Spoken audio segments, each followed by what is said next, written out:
reincarnation. So, how many of you were here last week? That's a small group. Okay, so about almost half. So because in order for us to talk about reincarnation, that's why we split this in two different lectures, right? This is like more format of lecture, but tonight I'd like for you to be very integrated with this, because there is a lot of information about reincarnation, and we could not start speaking about reincarnation without knowing the basis for it. So I'm going just to review quickly some of the slides we went over last week and we talked about it. So we have this, so what happens?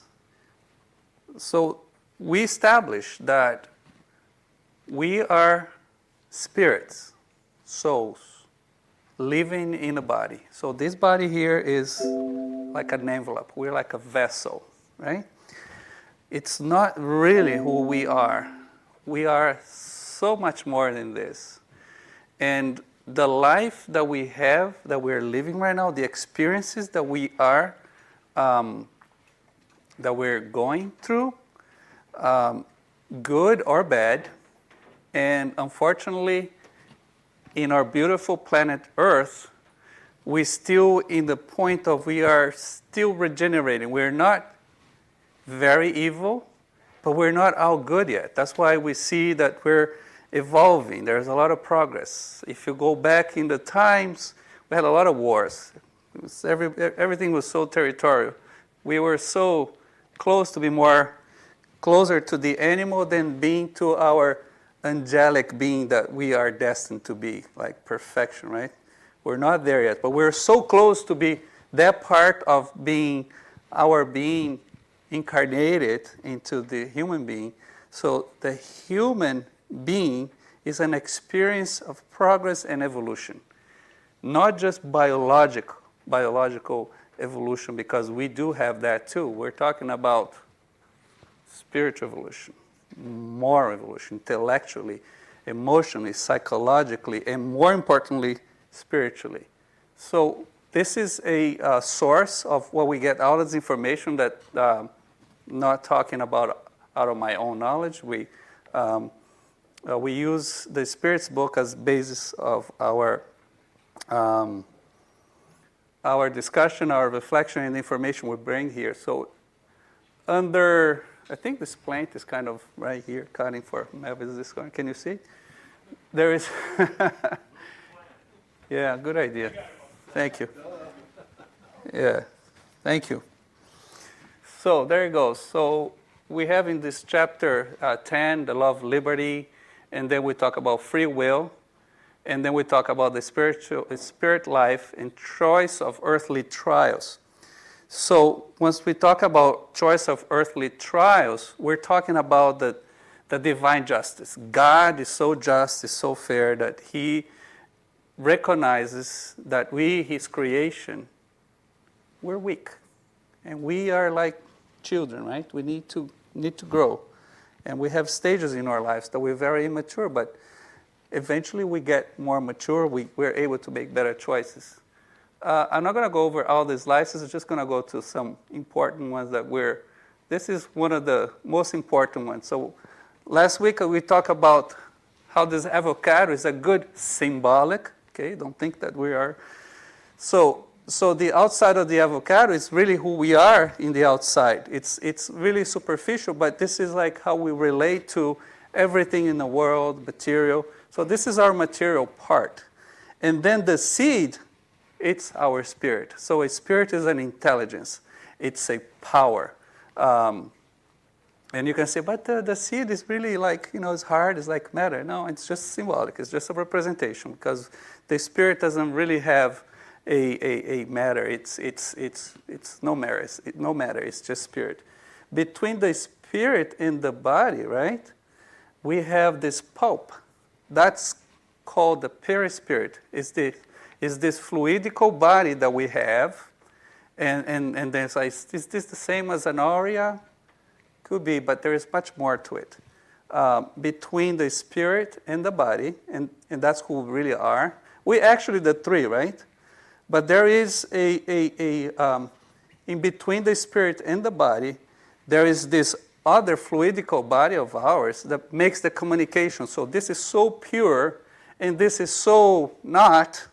It's so involved with everything that's going on here that there is a need for a medium part, a medium body of us, for us to interact between our intelligence. When we're talking about intelligence, it's everything that we are. So that's why when we're talking about reincarnation, everything that we are is a collection of all of many, many, many experiences that we had in many, many lives. That's why we cannot, when we're talking about lifetime, and we talked about last week about, materialistic view of God and really a spiritual view of God, we are so mediocre if we think that life is just this space of time that we live here, which is nothing, right? There is the universe itself, it's so vast. There is so much life.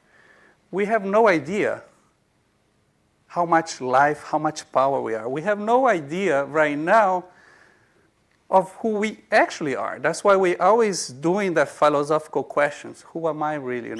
Everything that happens to us has a reason. There is always of course, a responsibility. Is the law of cause and effect. But this is, again, symbolic representation. And this pyramid here, this triangle, is everything that there is. There is a primary source, God. There is spirit and there is matter. That's all there is in the world. And all we see is the matter. We don't see the spirit. We don't even see God in our naked eyes, but we feel God. We feel the spirit. And there is a material world that we live here, and there is a spiritual world. As soon as we pass, that the body decays, but the spirit just frees itself. And we use another representation here, like we are right now living the life of the caterpillar. Very limited. The caterpillar just eats grass or whatever. It needs to make mass, and it lives in a very limited space, a very limited life, doing very little, just functioning, going through life. But the caterpillar, there is a period of when he's up, when he's done everything he had to do, he goes into a cocoon and he dies. And that is when, by dying, that's when he frees himself in a different stage as a butterfly. And this is a representation how we are in spirit. Because when we die, it's really when we free the best part of us. The best part of us is not who we are physically. The best part of us is who we are in essence, in everything we do. And it's, again, a collection of experiences. Once we are in this spirit stage, and that's why it's incorrect for us to think, when we lose somebody, like when my father, I say, made a passage, because this is a passage. We didn't lose them. Actually, once we discarnate, we go back to where we belong. The true life, the real life, the full and complete life is in the spiritual life. And there we stay much longer than we stay here, or sometimes we stay a small period of time. It depends. And that is the divine, that's God's perfection. Because He gives to us this power, not just of existing, but able to make our own choices. Able to plan, how can I do better? Re-examine everything that I did in this existence now, and come back and do things in a different way. Perhaps this existence, like in my case, I'm an economist, a banker, right? And maybe that's how I did in my whole professional career, finance and all. And perhaps this is part of the planning that I like arts, but right now my main mission was to be a father, right? A family guy. I had 4 kids, had 2 marriages, and trying to be a good father, a good son, a good family guy. But this is perhaps a need that I have, that in a previous existence, I was probably a, how do you call that, just live for the night, a night guy. Just like live an artist that just didn't really have much responsibilities. And now I'm living a very responsible life. So one experience complements the other. Perhaps in a previous life, my experience was so devoted to the arts and other self-needs that I had to fulfill what I like, that I really didn't have much responsibilities. And now I'm having 100% responsibilities. By having those 2 experiences combined, I am making myself more complete. So, any questions here? Do you guys understand? Do you follow? Does it make sense? Yes, I understand. I'm an avocado.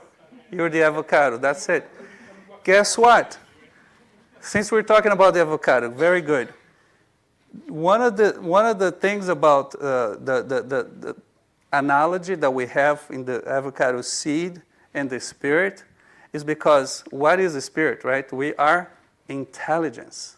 So the first question in the book of the Spirit's book, the first question it's asked for the spirits is, what is God? It's not who is God, it's what is God? And the answer is, God is the supreme intelligence.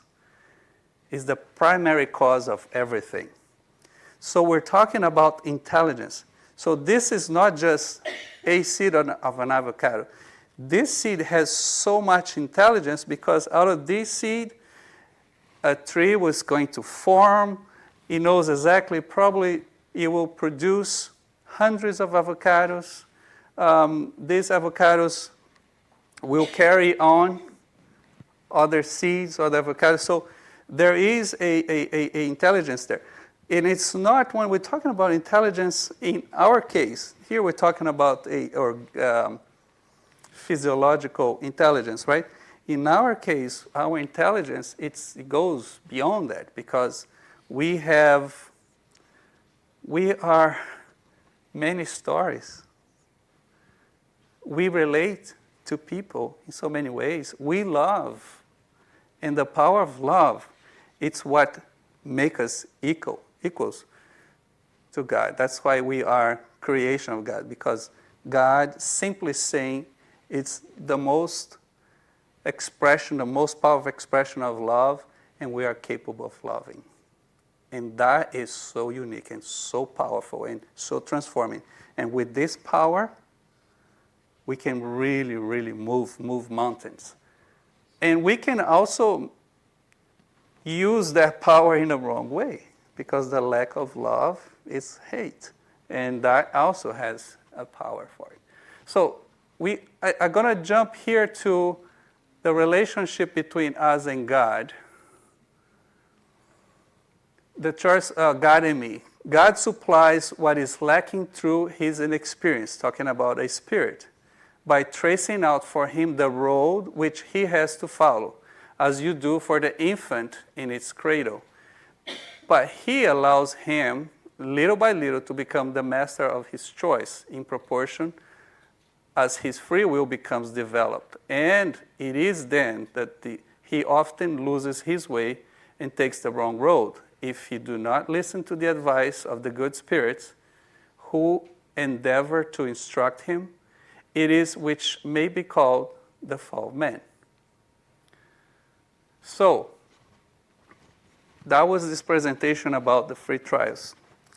I'm going to put quickly here an introduction of the reincarnation, the logic. How could there be justice? So, if if there was no reincarnation, there was,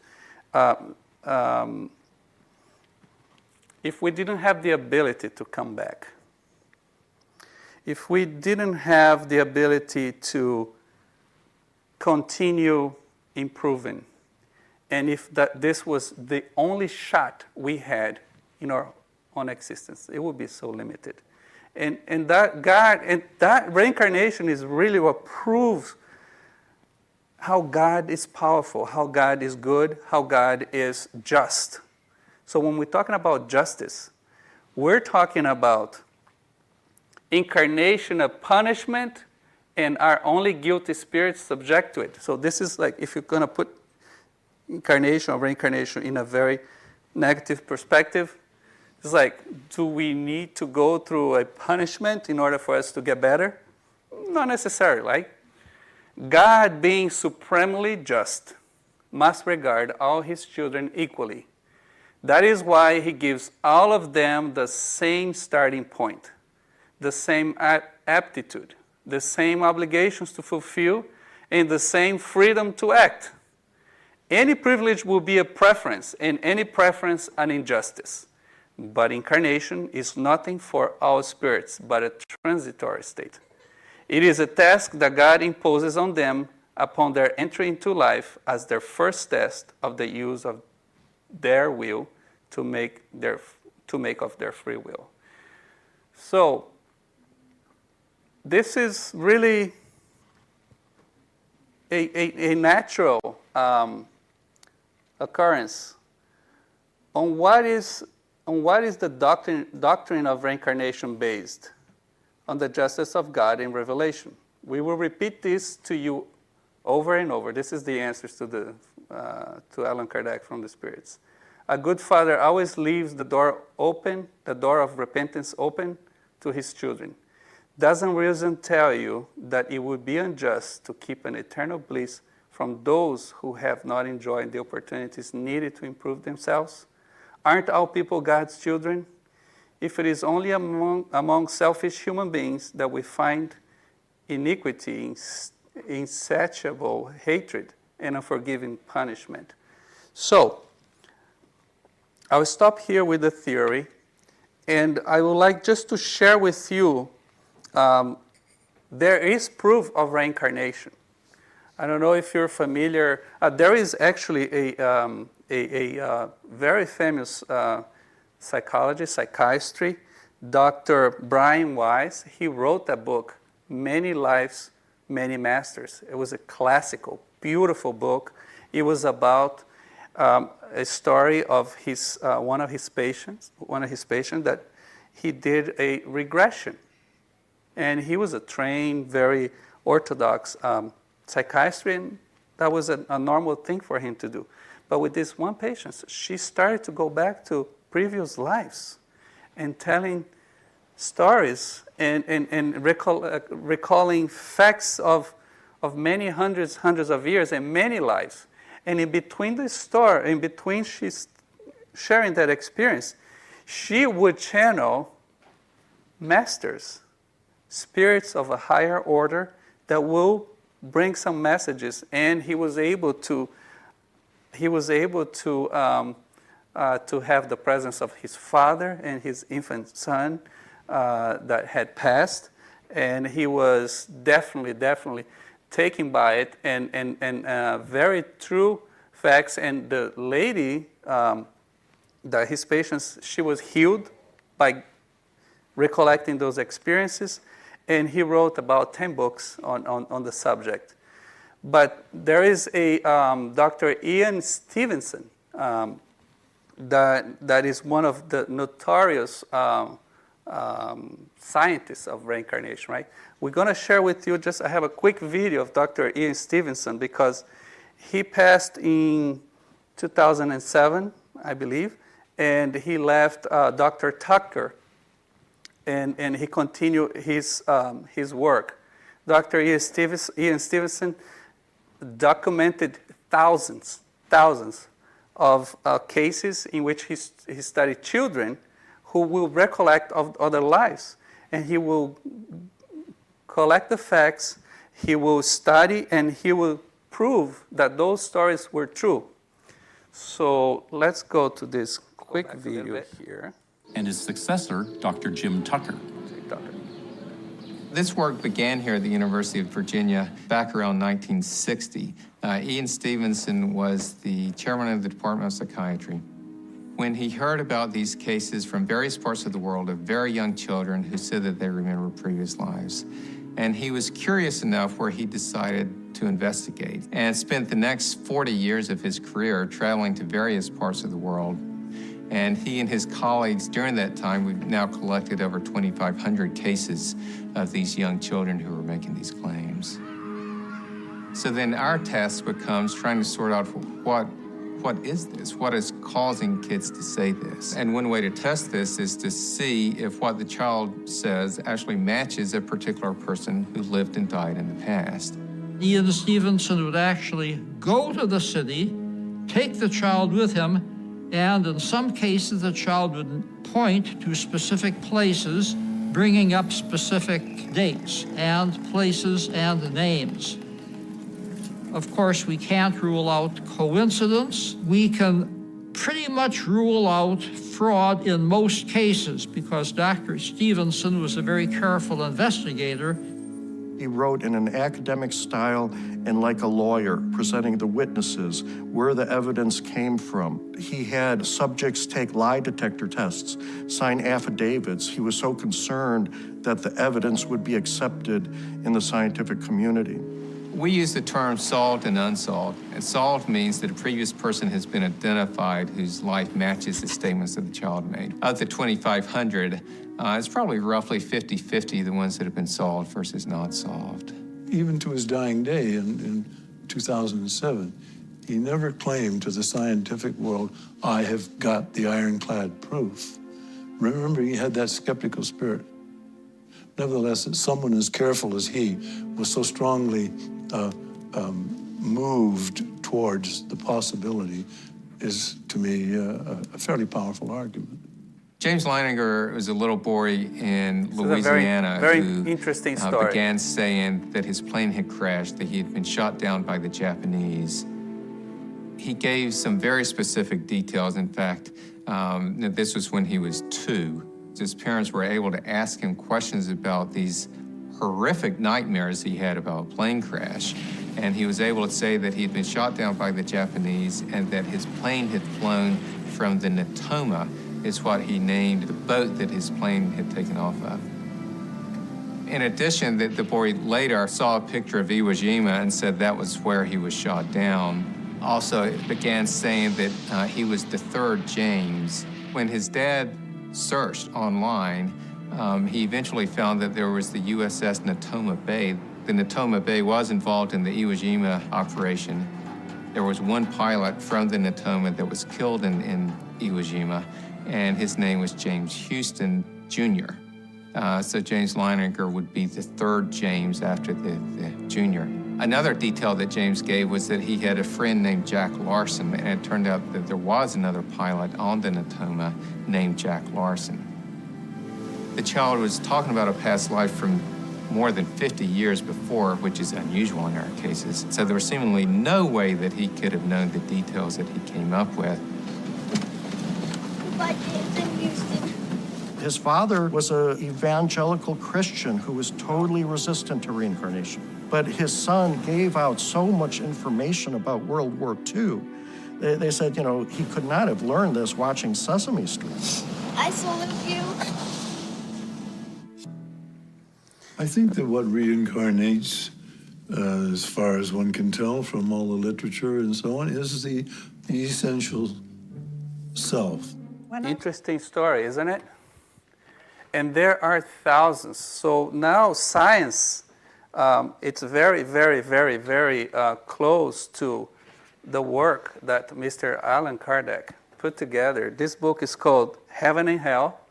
And Heaven and Hell is one of the 5 books that is called the Spiritist Doctrine.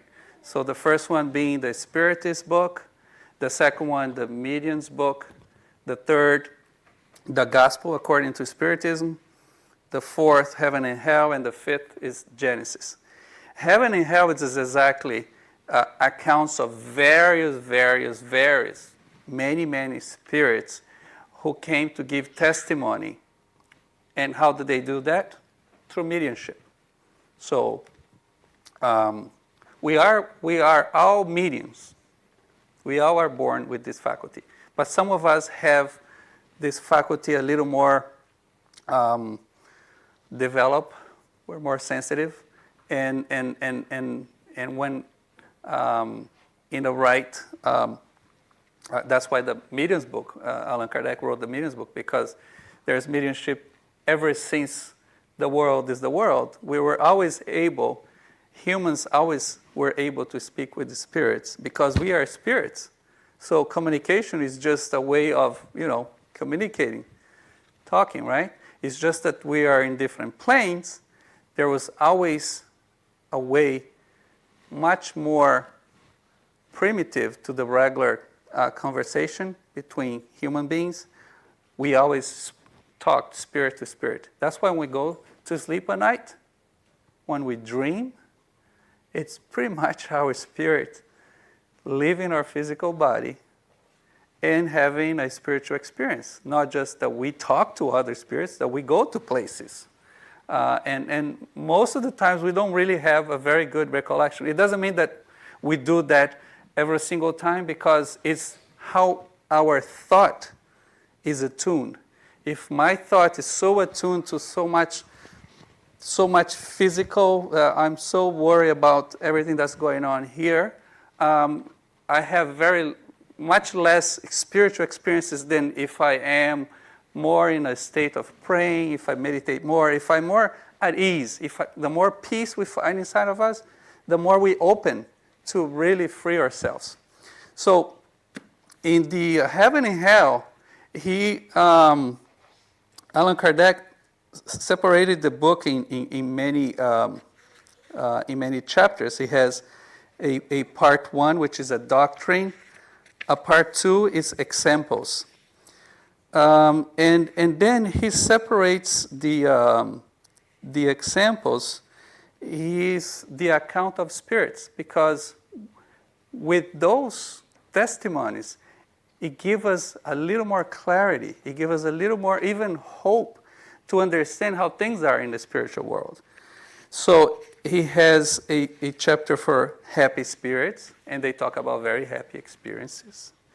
And then they have average spirits. It's nice nice breakdown. And then he has a chapter 4 for suffering spirits. And then he got about 10 stories, right? Claire, Francois. This was in France, so majority of the spirits were presenting themselves in France. So a lot of them are French beings.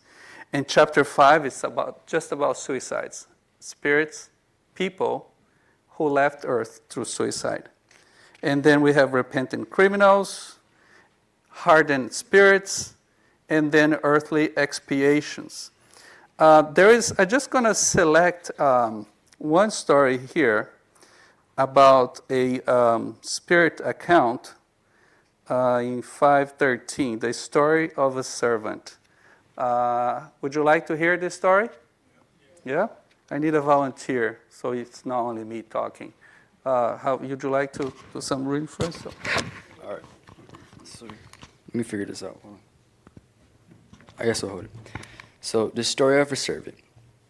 In a family of the upper nobility, there was a young servant whose intelligence and fine features surprised us with their air of distinction. One could detect nothing based about him from that aspect. His eagerness to serve his masters displayed none of his servility common to those in his position.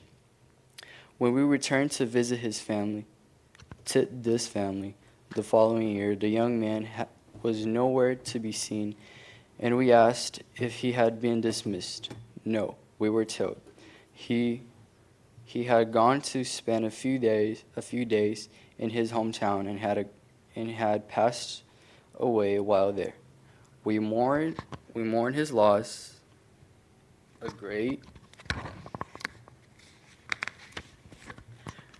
great deal. For he had been an excellent young man, possessed of sentiments well above his position. He was very attached to us and had given us proof of great devotion. Later, we got the idea to evoke the young man, and this was what he told us. So this is Mr. Kardec. He's part of the investigation. He got this story, and then there was a very good story about this family that they had this servant that he passed. Very, very good person, but he passed. And they were in the, it's like a Spiritist center. That's where the Spiritist center come from. They called it Spiritist Society. I forgot they don't have a microphone. And they had together mediums that were together, and we have it here too. We have sessions in which, in this case, spirits were evoked. We don't evoke spirits. We have what we call this obsession, sort of like a therapy. So we have spirit masters who come just like in a hospital. There are a lot of brothers and sisters living in the spiritual plane that they're just lost. They're like earthly bound, and some of them had gone through very terrible experiences, and they're stuck, and they need help. And that's what we do with the help of the spiritual masters, the spiritual mentors that come in and do this very, very charitable work, just like in a hospital. And there is, it's a communication that it is just like human to human. There's no difference. But we use mediumship, and that's exactly what's going on there. Go ahead. He says, during my next to last incarnation, I was from an upstanding family, as they say on earth. However, my father squandered our assets in his extravagance. I was orphaned while very young and had no resources. A friend of my father took me in and raised me as his son, providing me with good education, from which I derived a little too much vanity. That friend is today Mr. G, in whose service you had seen me during my last life. I wanted to expiate my pride by being born into a servile position, and where I would have the chance to demonstrate my dedication to my benefactor. Even saved his life without his ever having known about it. It was at the time a trial from which I emerged vigorously, since I had enough strength not to allow myself to become corrupted by contact with an almost always corrupting environment. Despite bad examples, I remained pure and give thanks to God, for I have been rewarded with the happiness that now I enjoy.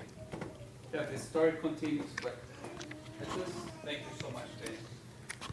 Just to give you like an example, some of the stories here are very, very, you have to be prepared. There's some stories are very, very light, but there are some stories that are very horrific. Some people took their lives out of ignorance. And what happens is that they didn't believe in the afterlife, but if we believe or we don't believe, the afterlife continues because we're the spirit. And you wake up in the other side in a situation so desperate and so terrible that it's very, very, very hard. But there is so much knowledge. What we recommend in Spiritism, the first thing that we should read the Spirit's book, because it's like questions and answers. It's very light.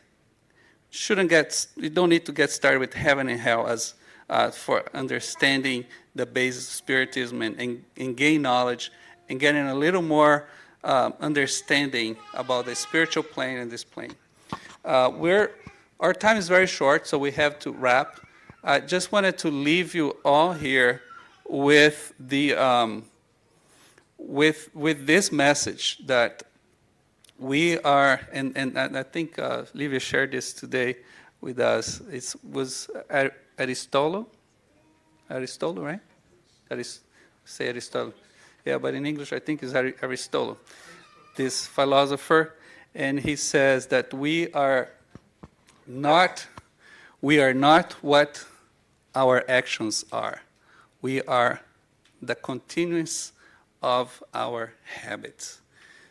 That means that we are always improving ourselves.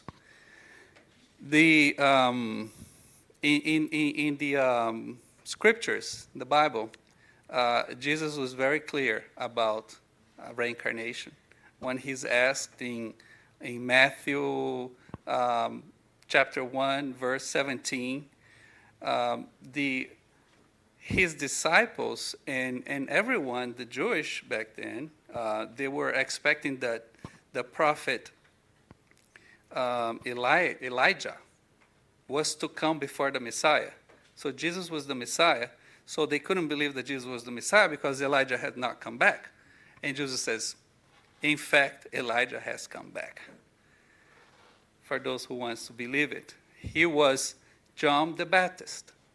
And nobody could put two and two together because under their understanding, their understanding wasn't the reincarnation as we understand it, that we are in a new body and we start from the beginning. The resurrection was like if you die and you come back the same exactly thing that you were when you died. So because Elijah was one person, John the Baptist was another person, they could not conceive that. And Jesus then is explaining it is. That was Elijah. It was John the Baptist. And funny thing is, like if you read the Old Testament, then if you read about Elijah was one of the very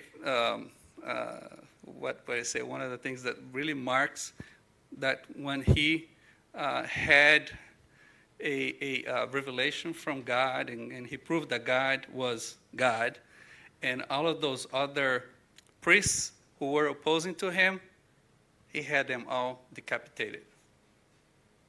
And he was decapitated himself. So such of like the law of cause and effect, right? Even though he was a prophet. With Nicodemus later on in the gospel, Jesus explained to Nicodemus that in order for you to enter the kingdom of heaven, you have to be born again. And there is a lot of misinterpretation of the born again, because according to very particular and very criterious translation of the born again, the correct translation is we have to be regenerated again.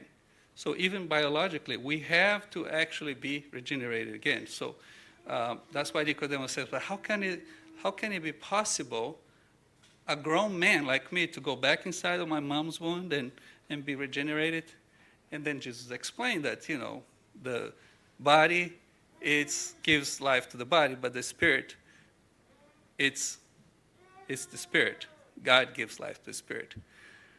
The message is for us to use the gift of reincarnation to make a connection. If we're not close to God in a spiritual sense or in a religious sense, to at least to have this relationship in the sense of being complete.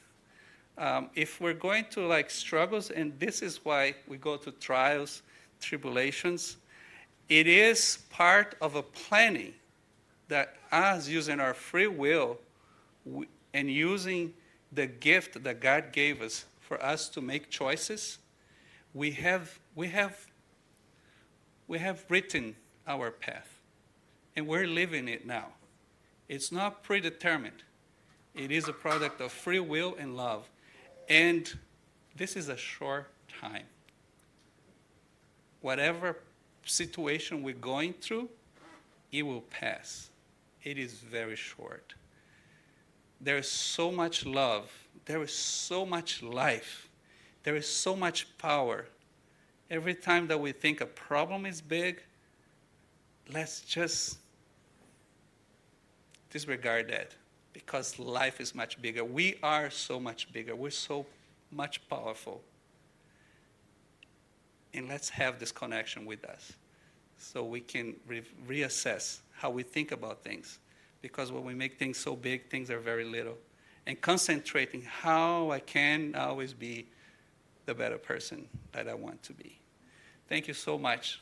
Much peace to all.